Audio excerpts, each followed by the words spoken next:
Now, this is what happens when a couple that really shouldn't be together just goes ahead and sticks with it. You've known them. You've seen them. You know, they're out there everywhere.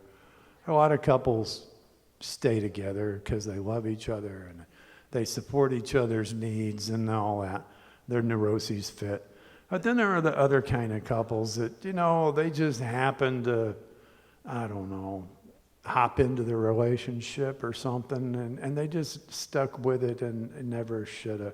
You know, she liked his Corvette and he liked her whatever, and you know, the time marches on. You know those couples, and you just it's painful to go out to dinner because they can clearly tell that they hate each other. You know, and finally one day it all comes together, and you know, maybe when somebody goes on a trip and they get their feelings hurt.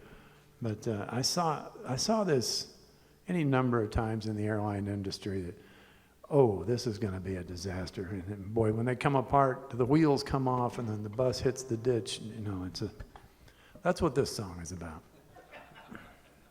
It's supposed to be a duet, but you know, I'm doing both parts.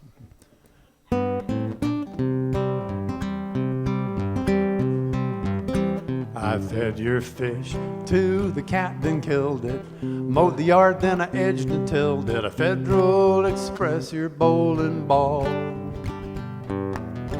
Got on a ornery bender, threw your Gucci in the wearing blender. Sprayed helter-skelter all down the hall. I used your Indian pots for pistol practice.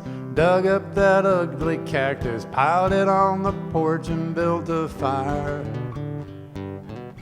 Drank all the Cabernet and told your mom you came out gay. Saw your boss at lunch, I think you're fired. Are we even yet? You know I can't forget true love that you said would be mine. Of course I love you, dear, so why'd you leave me here? Tell me, are we even yet? I haven't done this song in like 10 years. I locked your poodle in the bedroom closet, turned on the upstairs faucets, went downstairs and waited for the flood. And a bunch of other good stuff. Here comes John Mason and Harry Hewitt. Are we even yet? You know I can't forget true love that you said would be mine. Of course I love you, dear, but why'd you leave me here? Tell me, are we even yet? I threw your baby pictures on the freeway, told your friends you're selling Amway, then I gave the IRS a call. The things I dreamed were so cruel. I drove your Lexus in the pool. The Germans built a better submarine. Are we even yet? You know I can't forget true love that you said would be mine. I still love you, dear, so why'd you leave me here? Tell me, are we even yet? Oh, thank you, guys. I'll do one that's a kind of a long song, but I'll try and do it quickly. This is only setup I'll give you on this is that when you're searching for a hotel on the cheap, just look for the one with the most adjectives on the marquee, because if it says fireproof, it's going to be a cheap hotel. I'll guarantee you.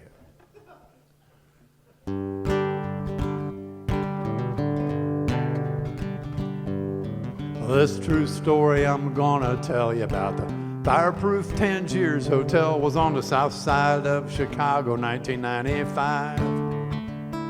I was a pilot there trying to get some rest when the local talent were doing their best to see who among us might not retire alive.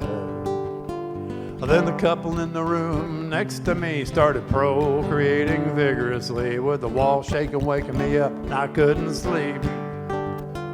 I decided I'd go just across the street to Pendo's Family Diner to eat, when around the corner came half the cops in town.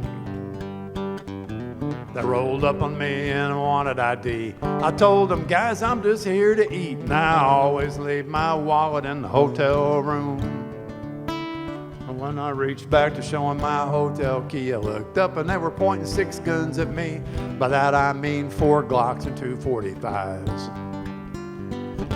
So I'm out there in the parking lot, talking down to Chicago cops for dang near an hour till they let me go on my way. I was so glad just to be alive. All I could eat was a pile of fries. I threw a 20 on the table and headed back the other way. There was a full moon rising when I crossed the street. I see 5 guys you do not want to meet, baggy pants and red sneakers, standing where I needed to be. So I walked up and said, hey, you got a light? And a great that we're all out of jail tonight. We smoked half a pack of cigarettes. I headed back the other way. There was a couple in Lincoln in the parking lot, and they were giving it all they got, fogging up the windows, but the little footprints were clear. You know, I only stepped out to get something to eat. I wasn't looking to find me a front row seat to Sodom and Gomorrah, but here come the cops again. She bailed out and took off running. He fired up the Lincoln and gave it the gun, cutting donuts around me in reverse, smoking all 4 tires. You can do that. Well, the cops just stood and watched the scene, but in the best piece of driving since Steve McQueen, he crashed backwards through the alley through a room full of washing machines. So they're out there in the parking lot, they were running around like Chicago cops, yelling on the radio, getting in each other's way. When she walked up and says, hey, do you want a date? And I had to tell her, no, it's a little late for dinner and a movie, but thanks a lot anyway. About the time she got to the street, here comes that Lincoln with the fold-down seats, and she jumped through the window, Dukes of Hazzard style. They were gone like a rocket towards Cicero, where they ended up, God only knows. Glad to have them and that Lincoln out of my life. Well, the cops made noise till 4:45, and I laid there awake, glad to be alive, when the couple in the next room started up a whole new chorus. I shook a lamp off my table after half an hour, got myself up, shaved and showered, got the uniform on, thinking maybe I can sleep on the plane. Come back again next week and do it all again. I'll do this again later on tonight, and I bet you it's a lot funnier.